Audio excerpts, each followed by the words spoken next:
9 pelajar Akademi Fantasia mengharapkan undian anda.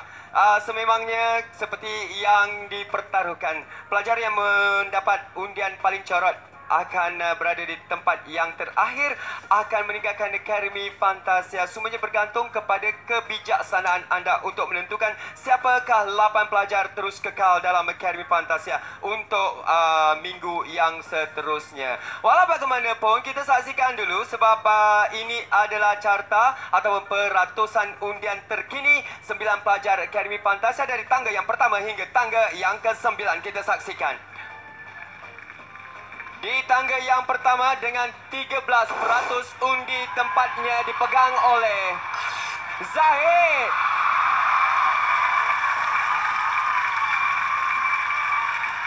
Juga berkongsi peratusan tapi jumlah undi yang sedikit kurang. 13% undi tempat kedua adalah milik Mas.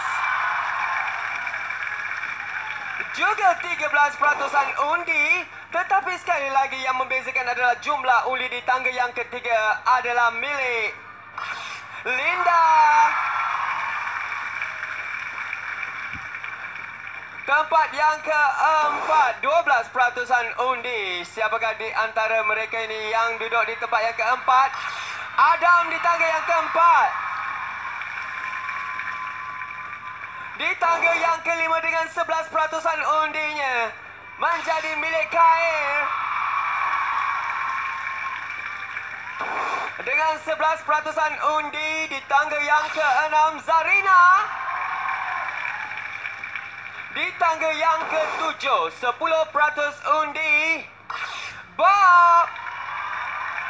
Dan ini bermakna ada dua tempat yang agak rapuh kedudukannya di tangga yang ke-8 dan tangga yang ke-9 dengan 10% undi dan 9% undi berkongsikan mereka ataupun di tangga yang ke-9 di antara Farah dan Nurul, Nurul dan Farah, Farah dan Nurul, Nurul dan Farah. Siapakah di tangga yang ke-9, siapakah di tangga yang ke-8?